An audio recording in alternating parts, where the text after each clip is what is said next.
Ladies and gentlemen, let me tell you something that most people in this room already know deep down but refuse to face. You are not tired, you're lazy. You're not overwhelmed, you're undisciplined. You're not unlucky, you're unfocused. And the cruelest part of it all is that your brain has become your own worst enemy, tricking you into believing that your comfort is a reward, when in truth, it's the rope tightening around your potential.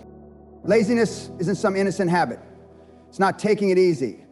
It's a disease, a mental virus that eats away at your time, your drive, and your self-respect.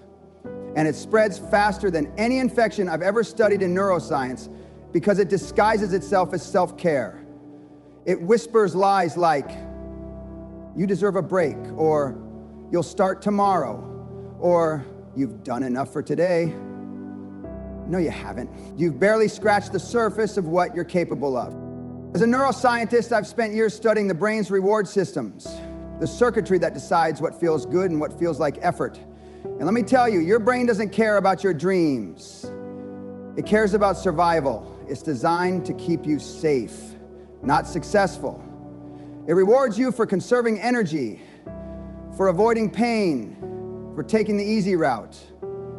The dopamine rush you get from scrolling, from procrastinating, from relaxing when you haven't earned it, that's your brain rewarding you for staying small. And here's the truth that most people can't handle. Comfort is killing you. Every time you choose the couch over the gym, your mind adapts. Every time you delay the work, your standards lower. The brain learns from repetition. It doesn't distinguish between habits that build empires and habits that destroy them. It just repeats what you allow. Neuroplasticity, the brain's ability to rewire itself, is neutral. It will sculpt you into a winner or a failure based entirely on your choices. I've seen people sabotage their entire lives with one small lie repeated over and over. I'll do it later. Later never comes. Later is a graveyard where dreams go to die. Let me tell you a story. Years ago, I met a young man, brilliant, talented, full of potential. He wanted to build a business, to create something that mattered. He had ideas that could have changed industries, but he also had a habit he couldn't start. Every week there was a new excuse. Too tired, too busy, not the right time. He was waiting for perfect conditions, like some cosmic alignment that would make the work easy. That day never came. Years passed, the opportunities dried up, the energy faded, and one day he realized he wasn't a young man anymore. He was just another person who had wasted his time. You see, laziness doesn't feel dangerous when you're in it. It feels comfortable, safe, harmless. But the danger lies in its invisibility. It creeps up in small doses, one skipped workout, one delayed project, one more hour of sleep you didn't need, until one day you wake up and your fire is gone. Your brain has rewired itself to prefer ease over effort. That's the day you lose your edge. Science tells us that effort literally reshapes the brain. When you push through resistance, when you do the thing you don't want to do, your prefrontal cortex strengthens. That's the region responsible for discipline, planning, decision-making, and emotional control. It's the command center of achievement. But when you give in to laziness, that same circuitry weakens. You become more impulsive, more distracted, more emotional. You trade power for pleasure. You exchange potential for passivity. And then people wonder why they can't focus, why they can't stay consistent, why motivation doesn't last. Motivation isn't the problem, conditioning is. You've trained your mind to associate comfort with safety and discomfort with pain. You've conditioned yourself to avoid the very experiences that create growth. Laziness isn't just a behavioral issue, it's a neurological pattern, and like any pattern, it can be rewritten. But here's the catch, it won't happen by accident. You can't think your way out of laziness. You can only act your way out. The cure is execution. The antidote is movement. Now, I can already hear the resistance in some of you, but I have low energy, I have burnout, I'm depressed. And yes, those are real things. But let's be honest. Most of you aren't burnt out. You're under-challenged. You're not exhausted from doing too much. You're exhausted from doing too little that matters. The human brain is built for challenge. It craves struggle, purpose, and progress. When you remove those things, your energy collapses. You feel sluggish not because you've overworked, but because you've underlived. In neuroscience, we call this learned helplessness. It's when the brain stops trying because it's been rewarded too many times for giving up. It's when failure feels safer than effort. The neurons responsible for drive and initiative literally go quiet. The longer you stay in that state, the harder it becomes to climb out. Not because you're weak, but because your neural pathways have calcified around inaction. But here's the miracle of the human brain. It's plastic. It can change. You can rebuild those circuits if you start now. The first step to killing laziness isn't motivation. It's momentum. Motivation is emotional. It fades. Momentum is physical. It builds. You don't need to feel ready. Think about this. When a rocket launches, 90% of its fuel is used just to escape gravity. The rest of the journey takes a fraction of that energy. It's the same with you. Getting started, that's the gravity. That's the resistance. That's where most people quit.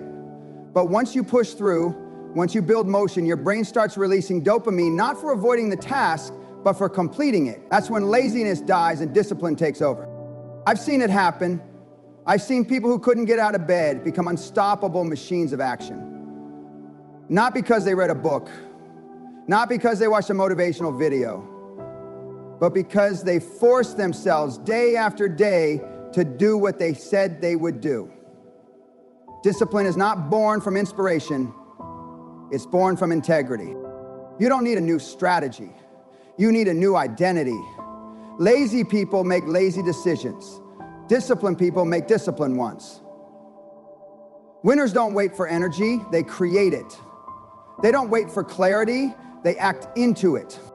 Every time you ignore your alarm and stay in bed, your brain learns that your word means nothing. Every time you say you'll start tomorrow, your subconscious files another piece of evidence that you're unreliable. And then you wonder why you don't trust yourself. It's because you've broken your own promises. The difference between people who achieve and those who don't isn't talent, luck, or intelligence. It's consistency. The willingness to act when it's hard. The capacity to push when there's no applause. The courage to choose discipline over dopamine. And make no mistake, laziness will never disappear. It's always waiting, always whispering. It's a voice you'll live with forever. But you don't have to obey it. You can dominate it. When your brain says, I don't feel like it, you answer, I ain't asked for your opinion. That's the moment you reclaim control. That's when you stop being a slave to your impulses and start becoming the master of your mind. You wanna know why some people seem unstoppable? Because they've trained their brain to crave the grind. They've rewired their dopamine system to reward effort instead of escape. They've linked satisfaction to progress, not pleasure. That's the neurochemistry of champions. And here's where it gets fascinating and brutal. The human brain isn't static, it's a living system of electrical storms and chemical floods. Every thought, every action, every delay carves a microscopic path, a neural groove, and what you repeat becomes who you are. If you repeat procrastination, you're not just being lazy, you're literally building a lazy brain. If you repeat execution, if you take action before your feelings catch up, you're forging a brain wired for victory. That's why lazy people always feel lazy, because their brains have become comfort addicted. Every time they avoid effort, their brain releases a small dose of relief. And the brain learns, avoidance equals pleasure. That's the neurological prison most people live in. They get addicted not to success, not to results, but to the micro hit of comfort that comes from saying not now. It's the same reward loop as addiction. Dopamine spikes, temporary pleasure, long-term regret. But the brain also has another switch, the pain reward system. You can teach your brain to associate pain with growth. You can literally train yourself to crave effort, because effort produces meaning. Athletes know this, soldiers know this, high achievers, entrepreneurs, artists, they all understand that pain is information. It's a signal that says we're breaking the old pattern. When you push through laziness, you're not just doing the task, You're reshaping your identity at a cellular level. Your neurons communicate through something called myelination, a fatty coating that wraps around neural pathways the more you use them. The thicker the myelin, the faster the signal travels. That means every time you choose discipline over delay, your brain gets faster at executing. Your willpower becomes automatic. You're no longer fighting yourself, you're flowing. But here's the problem. Most people never make it past that resistance phase. They confuse discomfort with danger, and because of that, they never grow new circuits. They live their whole lives repeating the same cycles. Comfort, guilt, half effort, regret, repeat. It's not because they're weak, it's because they never learned how to sit in the fire long enough for transformation to happen. Becoming your promises to yourself. It's looking in the mirror and sleep inserting seriously in your goals. Now, many mirrors said mental Russ because real Larry, the best and left relief, vulnerability, suffering, or death. You're serious officers. You're Germany, I mean, it's offensive and good, man. Oh, yeah. If you eat the same, yeah. When you kill your laziness, you don't just gain time, you gain dignity. You start to feel proud again. You walk differently, you speak differently. People can feel it. You radiate a kind of quiet confidence that can't be faked because it comes from earned control. And this is where science meets the soul. The prefrontal cortex, your decision-making center, is deeply linked with your emotional regulation system. That means every time you execute when you don't feel like it, you're strengthening both your logic and your emotional intelligence. You're teaching your mind that feelings don't dictate outcomes. Decisions do. Let's talk about energy. That's another lie laziness sells. Most people think energy comes first and action follows. Wrong. Energy is created by action. You don't move because you feel energetic. You feel energetic because you moved. Motion triggers blood flow, increases oxygen, activates neurotransmitters. That's why the first step always feels hardest.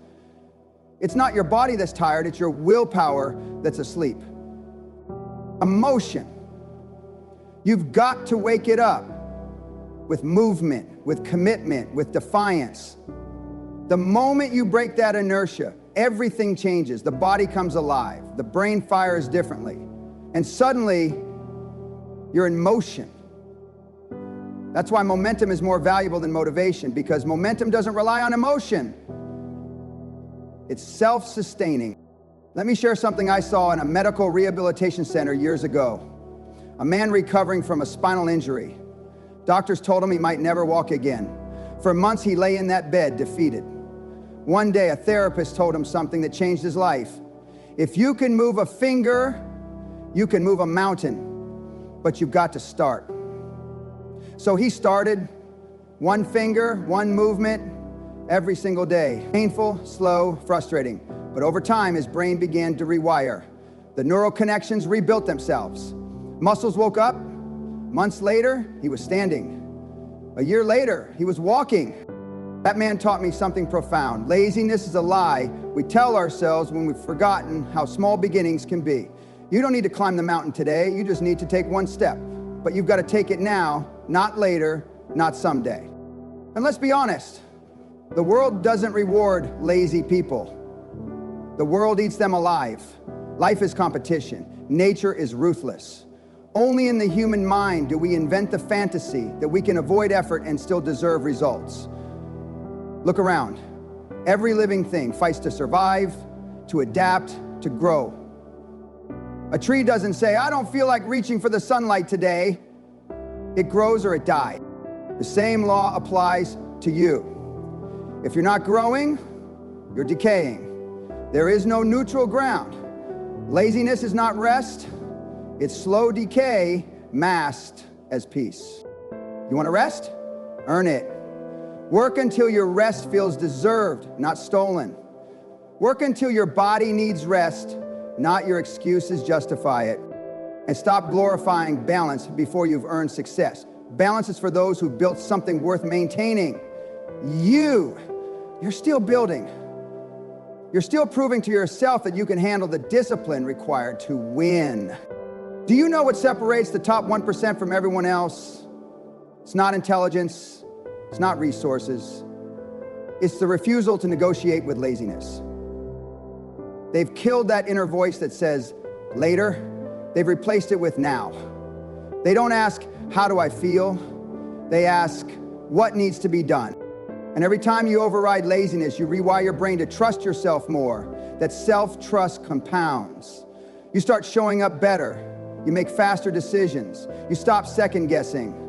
And before long, you've built something far more powerful than motivation. You've built momentum with identity. But let me give you a reality check. Killing laziness isn't a one-time event. It's a daily execution. You have to slay it every morning, every hour, every decision. Because laziness doesn't die, it hibernates. The moment you get comfortable, it wakes up. It waits for you to drop your guard, to say, I've done enough. That's when it strikes again. So the question is, are you strong enough to stay hungry? Can you live in that tension between where you are and where you could be without numbing yourself with excuses? That's where greatness is born. When people look at high achievers, they think, oh, they're lucky, they're gifted. No. They're relentless. They've mastered their biology. They've trained their brain to serve their goals instead of sabotaging them. Let's bring this home with some neuroscience again.